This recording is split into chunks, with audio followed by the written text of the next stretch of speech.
एक समय की बात है, हिमालय की खाड़ी के किनारे एक छोटे से शांत गांव में राहुल नाम का एक युवा लड़का रहता था। राहुल अपने क्रोधी स्वभाव और चंचल मन के कारण गांव भर में प्रसिद्ध था।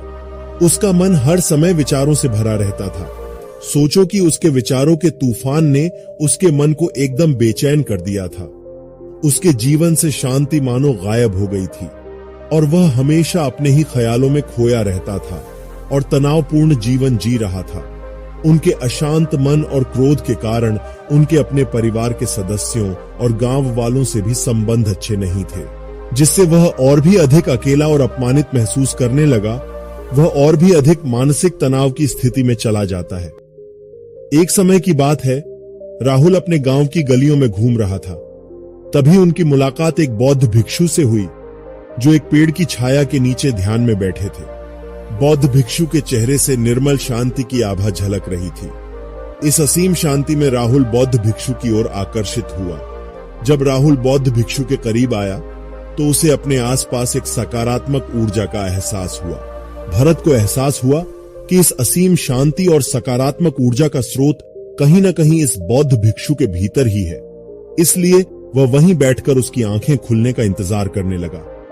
थोड़ी देर बाद जब बौद्ध भिक्षु की आंख खुली तो उसने एक युवा लड़के को अपने सामने बैठा पाया, जो बहुत तनावग्रस्त और नकारात्मक भावनाओं से भरा हुआ लग रहा था। राहुल ने बौद्ध भिक्षु की ओर उदार भाव से देखा और बहुत विनम्रता से कहा, मालिक, मेरा मन बहुत अशांत है और मेरे मन के विचार मुझे खाए जा रहे हैं।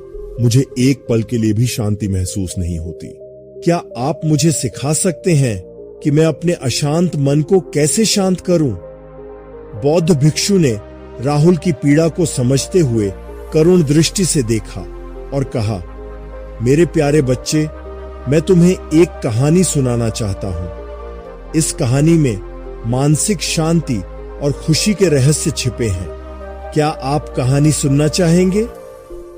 राहुल ने हां में सिर हिलाया और पूरी एकाग्रता से कहानी सुनने को तैयार हो गया। उनके अंदर जिज्ञासा चरम पर थी। वो कहानी सुनने को बेताब था। बहुत समय पहले की बात है।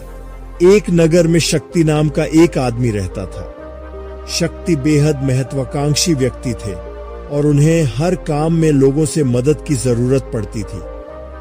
यदि उसे किसी से असफलता और बुराई सुनने को मिलती थी तो वह गहरी चिंता और तनाव में चला जाता था। उनका मानना था कि सफलता और भौतिक शक्तियां वांछित खुशी देंगी, लेकिन वह जितना सफलता और प्रशंसा के पीछे भागता था उतना ही मानसिक तनाव में डूबता जाता था। लेकिन अचानक शक्ति का सामना उस समय के मशहूर बौद्ध भिक्षु से हो गया, जिसका नाम महाकौशल था। महाकौशल अपने शिष्यों को ध्यान की शिक्षा देते थे और वह स्वयं एक बहुत ही ध्यान मग्न और प्रबुद्ध व्यक्ति थे। महाकौशल की अद्भुत एकाग्रता से प्रभावित शक्ति ने उनसे अपने भटकते मन को शांत करने का उपाय जानना चाहा। शक्ति ने कहा कि महंत में हमेशा सफलता के पीछे भागता हूं और लगातार अधिक हासिल करने की कोशिश करते हो, फिर भी मुझे कोई क्षणिक संतुष्टि या आत्मसंतुष्टि नहीं मिलती। इस निरंतर बेचैनी के बीच मैं शांति कैसे पा सकता हूं? बौद्ध भिक्षु ने करुण दृष्टि से उसकी ओर देखा और उत्तर दिया, आपका मन एक अशांत नदी की तरह है जो हमेशा बहती रहती है। आप कभी भी शांत नहीं रह सकते। इसलिए इस अशांत मन को शांत करने के लिए आपको अपने विचारों को बिना किसी रुकावट के जाने देने की कला सीखनी होगी। शक्ति को आश्चर्य हुआ और उसने पूछा कि मैं अपने विचारों को कैसे जाने दूं? आखिर मैं भी तो अपनी इच्छाओं और महत्वाकांक्षाओं से बंधा हुआ हूं।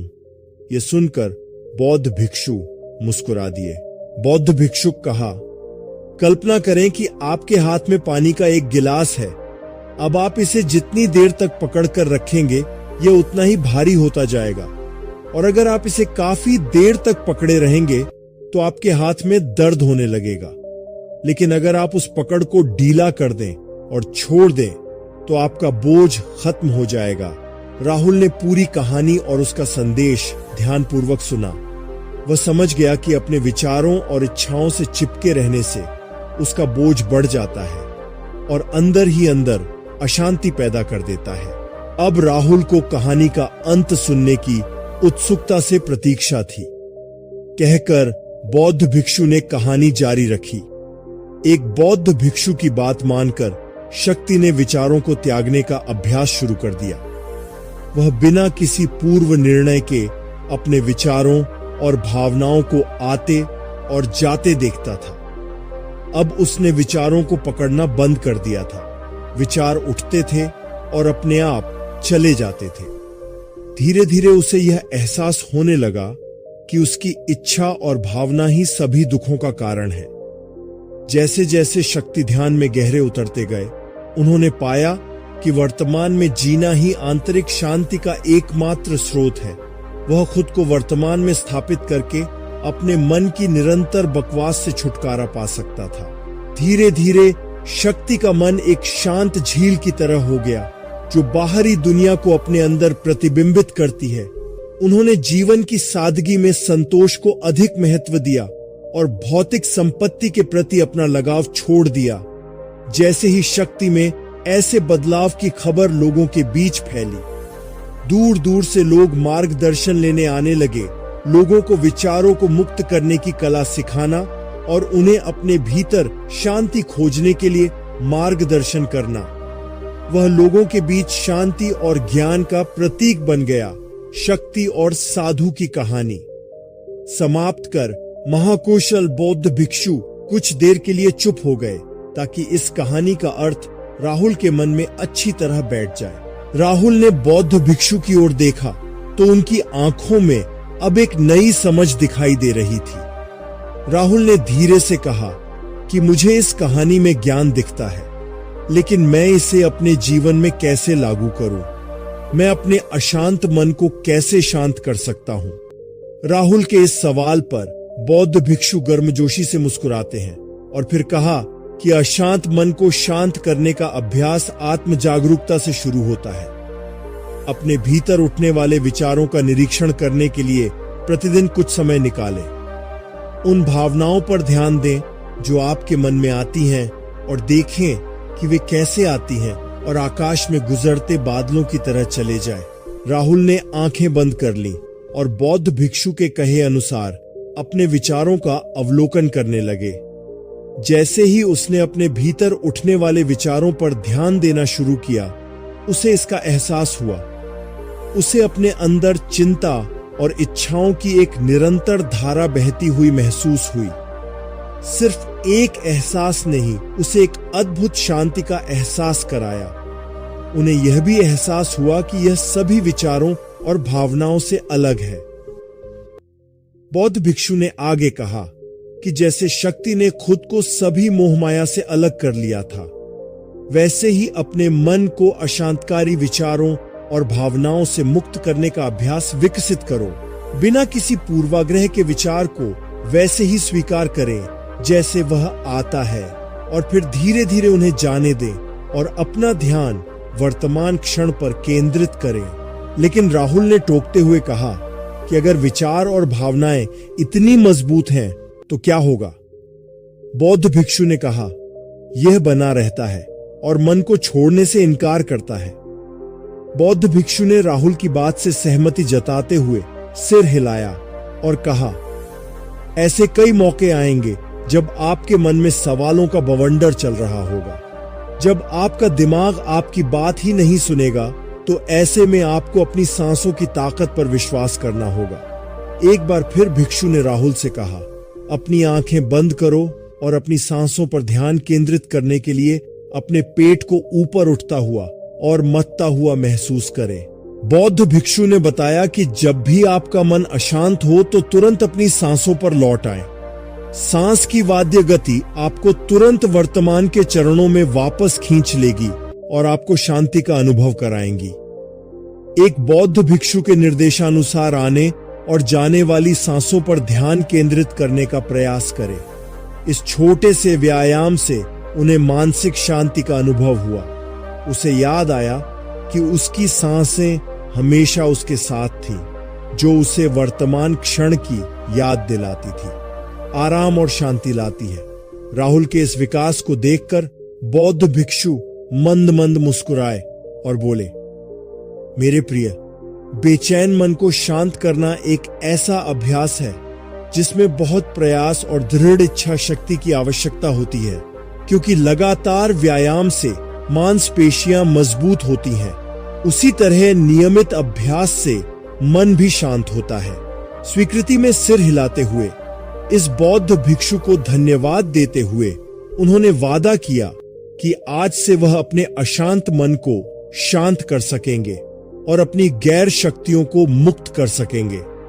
बौद्ध भिक्षु ने राहुल के कंधे पर हाथ रखकर कहा, मुझे आपकी क्षमता पर बहुत भरोसा है और आपको जल्द ही आंतरिक शांति मिलेगी, लेकिन याद रखें कि यह आसान नहीं होगा। लेकिन अगर आप दृढ़ इच्छा शक्ति और खुले दिल से प्रयास करेंगे तो आप निश्चित रूप से वह शांति पालेंगे जो आपके अंदर है। उस दिन से राहुल अपने अशांत मन को शांत करने का प्रयास करने लगा और हर दिन ध्यान करने के लिए एक अलग समय निर्धारित किया। उसने अपने मन में उठने वाले विचारों को बिना किसी रोक टोक के जाने दिया और अपनी सांसों के जरिए खुद को वर्तमान में बनाए रखने की कोशिश की। समय के साथ अभ्यास करते हुए राहुल को अपने अंदर शांति का अनुभव हुआ। जैसे जैसे समय बीतता गया, राहुल को ज्ञान और शांति का स्रोत कहा जाने लगा। जैसे जैसे समय बीतता गया, भारत को ज्ञान और शांति का स्रोत कहा जाने लगा। ग्रामीण अपने अशांत मन को शांत करने के लिए राहुल के पास आने लगे। बौद्ध भिक्षुओं के शिक्षक दूसरों की मदद करते समय आत्म जागरूकता की शक्ति साझा करते हैं। बौद्ध भिक्षु आंतरिक शांति पाने की शिक्षा देते हैं।